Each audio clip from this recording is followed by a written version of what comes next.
Hello everybody, my name is Lanky Duelist and welcome to the channel. Now, if you're a new viewer or a new subscriber to the channel, here are the basic meat and potatoes of what to expect on my channel. Now, as you can see in front of you, one of the main contents I will be uploading to this channel will be deck profiles, and I will be doing two types of deck profiles. The first being decks that I'm currently using in today's format, along with some retro decks that I used to use back in the past. So definitely, stay tuned for those videos coming out very soon.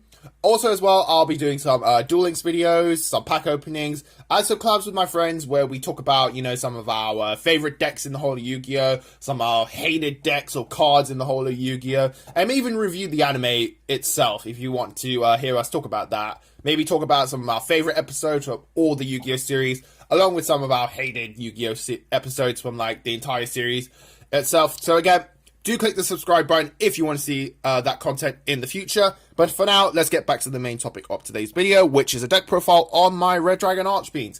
Now, two reasons I love this deck, and two reasons as well why this is my favorite deck in the whole of Yu-Gi-Oh! Firstly, it's based on the color red, and red is my favorite color.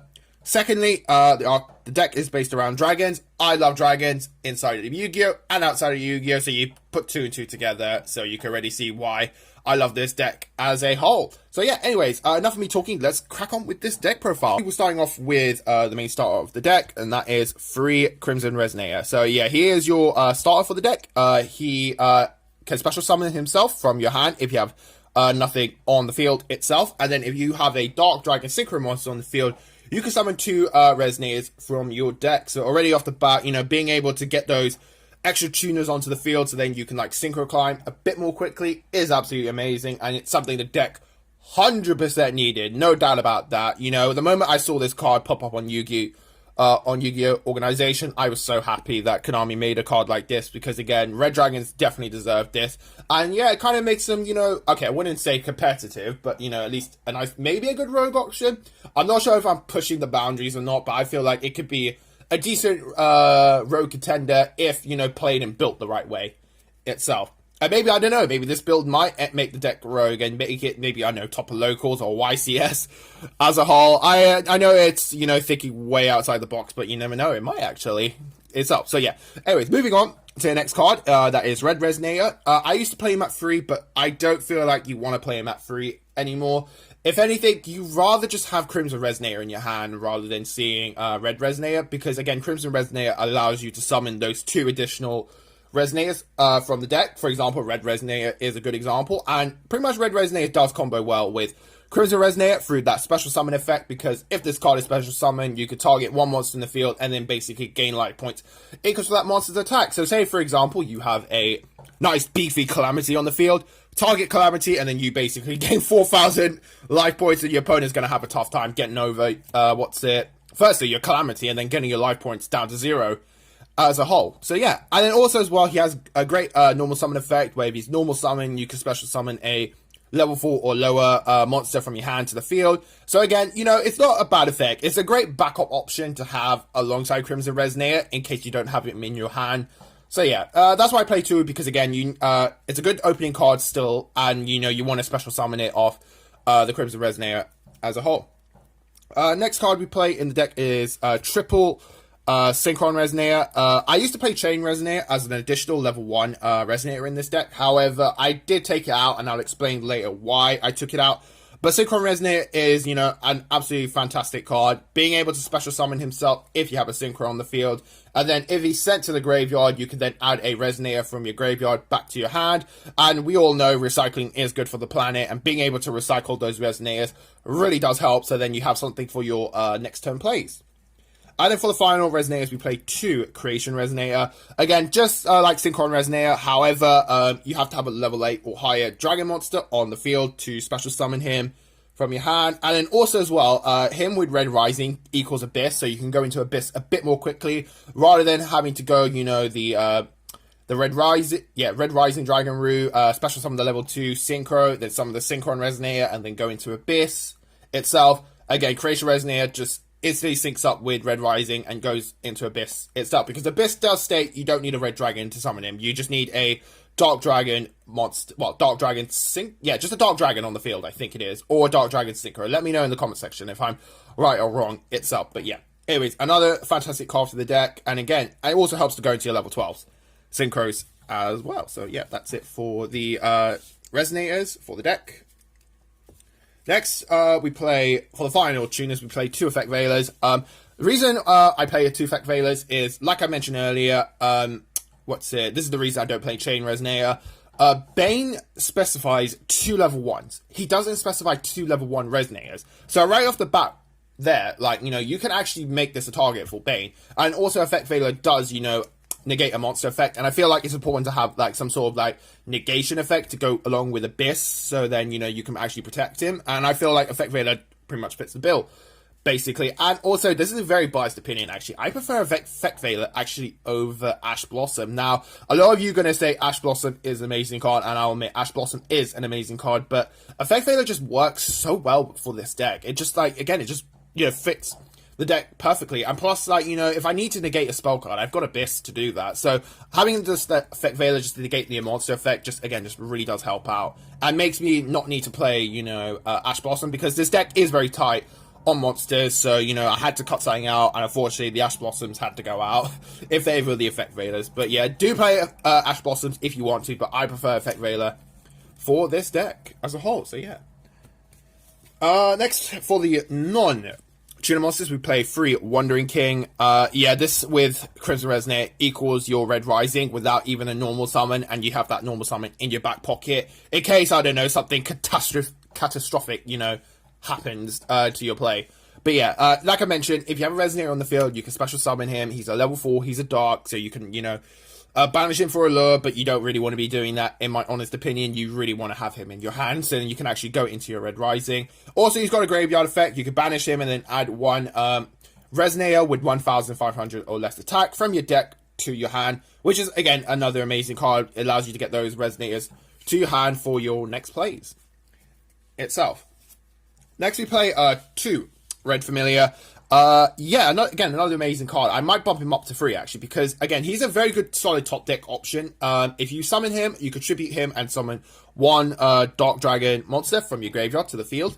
And then also in the graveyard, you can basically banish him to then change the level of 1 Dark Dragon Synchro monster from 1 to 8. So again, it helps you to Synchro climb a bit more quickly for the deck. And it's a level 4, it's an allure target. Again, absolutely amazing card. Again, I might bump this up to 3, actually, in the future. Okay, then finally, 2 Stygian Street Patrol. Okay, I might actually cut 1 Stygian for the, the Red Familiar itself. However, Stygian is still another amazing card. You can banish him from the graveyard, and then summon a, 1 Fiend monster from your hand, which, again, is amazing. It's a level 4, so you could use it with, Red Resonator or Crimson Resonator to go into, you know, your, Red Rising Dragon as a whole. Finally, for the, monsters, we play 1 Red Sprinter and 1 Red Warg. These used to be played at multiples. However, I decided to cut them down to 1 because sometimes they can be a bit bricky, in my opinion. But however, they do get you out of certain situations. For example, Red Sprinter is an excellent top deck card as a whole. If you normal summon him and you have nothing on the field, you can then special summon a Resonator from your graveyard back to the field, again, which is absolutely amazing as a whole. And then Red Warg, if you normal summon a Resonator, you can special summon him, so instantly you can go into a level 8 very quickly. And then, yeah, you can even clear out, you know, some of the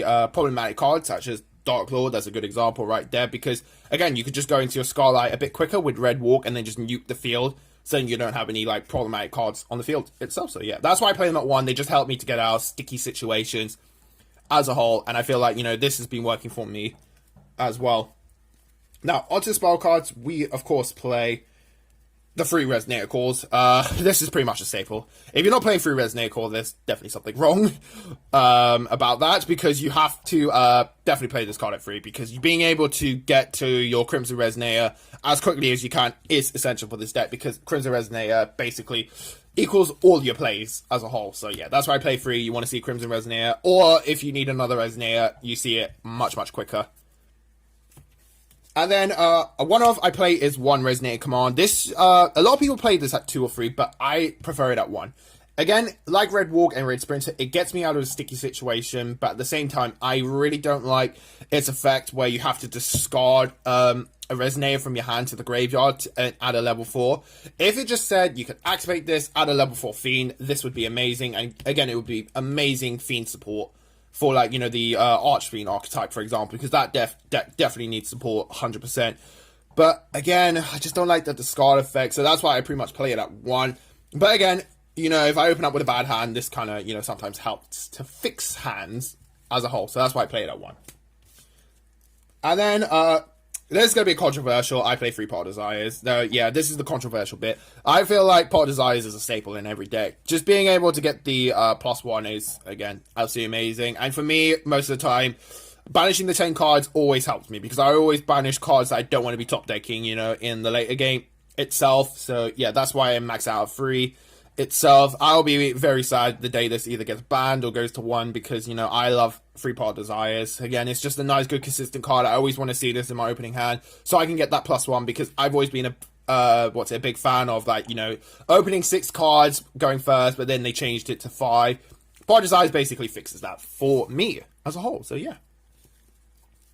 Then, for the final draw power, we play 1 Allure and 1 Upstart. I might actually think about maybe putting 2 Allures in. I'm not sure yet. But for now, you know, this ratio works for me. You know, Allure, again, being able to dig deeper into your deck. And then just, you know, I do run a few Darks, so just banish them itself. But sometimes I get myself into a situation where I don't want to banish that, Dark Monster, because I might actually need it. So that's why, you know, I do play it at 1. Just for it to be there. And Upstart is an amazing card. I love 39 card decks. Well, it used to be 37 back in the day, but then they limited this. But yeah, I still, you know, like to play 31 cards. If I can, I always try to squeeze an Upstart in, because, you know, I just want to get to my pieces a bit more quickly in this deck. And then finally, the best spell card in the game, in my opinion. Again, controversial opinion, but, you know, I love Called by the Grave. Being able to stop hand traps, and mainly, this is, again, you're going to hear this a lot from me. The dinosaur matchup, I hate the dinosaur matchup. Being able to banish a baby really does help, or anything that operates in the graveyard. Again, this is pretty much a staple. Like, it doesn't matter what you think, it's a staple in every deck, in my opinion. So yeah, I play it at 3, because again, sometimes I want to see it, so then my combos don't get interrupted. Then finally, this is definitely a staple in Red Dragons. I don't see many people play this card in Red Dragons, but I feel like you have to play this card in Red Dragons. So what Synchro Call does is, it's basically urgent tuning, but not in the battle phase. You can activate this card during any phase of the game itself, and you already could tell where I'm going with this, basically. So, you special summon a monster from the graveyard, and then you immediately Synchro summon using that card, to then go into everyone's favorite dragon, Calamity, and then pretty much stop your opponent's turn right in their tracks. So that's why I play Synchro Call. I feel like it should be definitely played in Red Dragons. You can play it at 1, you can play it at 2, but I like to play it at 3, because my deck is kind of, in a sense, centered around Synchro Call itself and getting Calamity on the field, so that I could disrupt my opponent's turn. In my opinion, that's why I say it can be a good rogue option. I don't know. Maybe someone might test out my build to see if it's a good rogue option, but if it is, thumbs up to you for actually going to a locals and, like, you know, actually testing this, or even a YCS if you want to be a bit brave and bold in the situation. So yeah. Then we play 3 Call of the Haunted. Again, this is a great card for the deck. It's better than Monster Reborn in my opinion, because this card can be used as a defense and an offensive card. So with the offense, if you need a beat stick to, like, get your opponent's life points down to 0, you use Call of the Haunted. Or if you're in a situation where your opponent's going to get your life points down to 0, flip this over, summon something, I don't know, like a Calamity, and they're not getting over 4,000 attack points unless they play Utopia the Lightning, which most people don't play to this day. So yeah, again, your opponent's going to have a tough time getting over your beat sticks if you use this in a defensive way, but then again, you can use it in an offensive way. It's up to you how you want to use this card, but, you know, again, I just like the versatility of it, being able to use it offensively and defensively. Then finally, 1 Red Reboot. Again, it's just to deal with any pesky traps. I might take this out maybe for a Twin Twister, because Mystic Mine is a card in this format itself, but, you know, I want to see how many decks still play Mystic Mine. If not many play it, then I'll keep Red Reboot in. But if a lot of decks start playing Mystic Mine, then yeah, I might want to switch this out for a Twin Twisters as a whole. So yeah. Now, onto the extra deck. I love the extra deck. This is probably the best bit of, you know, the entire deck. So yeah, we play 2 Calamity. Again, this is your boss monster for the deck.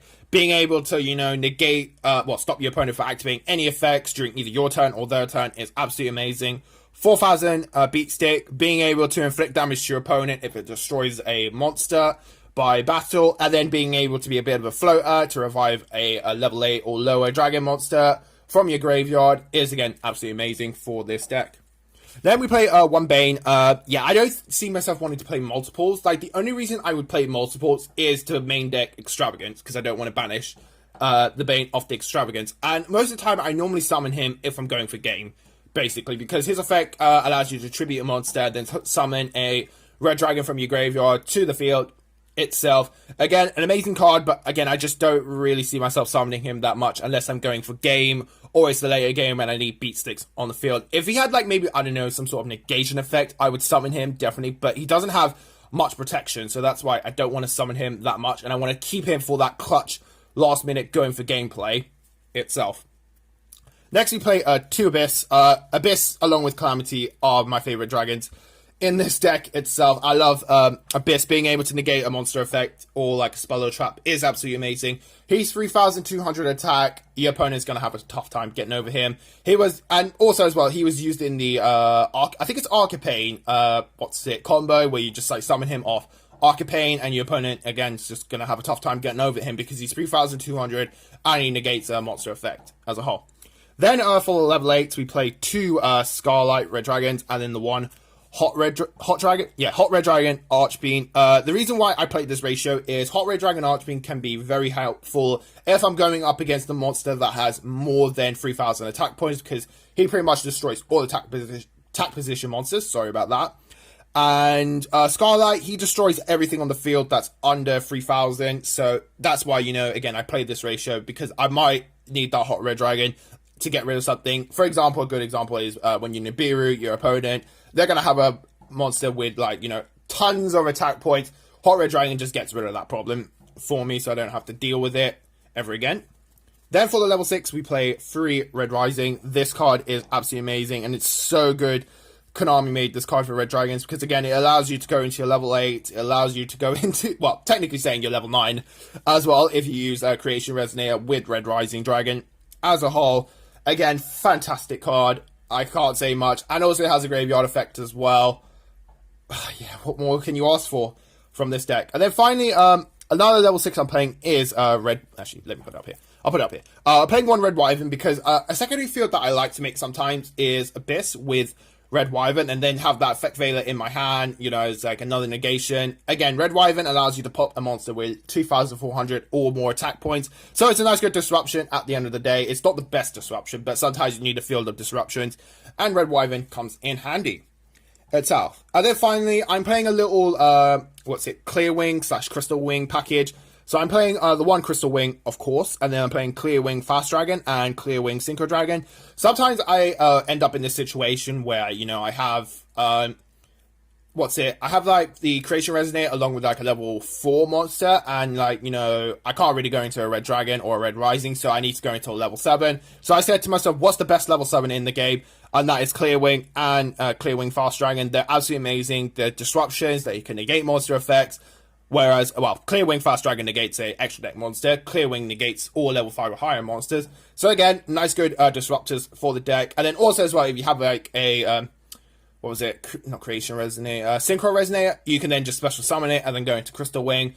Crystal Wing's, again, a nice disruption, and you don't need to go through, you know, the Clear Wing package to get to Crystal Wing. Technically saying you can use Red Rising to get into Crystal Wing in case, I don't know, you bricked or open up with a bad hand. As a whole, again, Red Rising just helps to fix that problem. And yeah, again, Crystal Wing is, again, like a nice good staple card. It's an amazing card. It's a nice good consistent level 8. If you're going to play a consistent level 8, it's got to be Crystal Wing, if you're able to summon it, though. So yeah, that is pretty much the deck itself. Again, let me know in the comment section if I can, like, you know, if there's anything I've missed or any cards that I can, you know, add to the deck to make it even more better than it already is, in my opinion. But again, thank you guys for watching. Please do subscribe and like the video. Like, you know, again, leave a comment in the comment section below, because your comments are always helpful to improve my channel, or, like, you know, the way I record things, or the way, like, I present stuff as well. Again, your feedback is always helpful for this deck.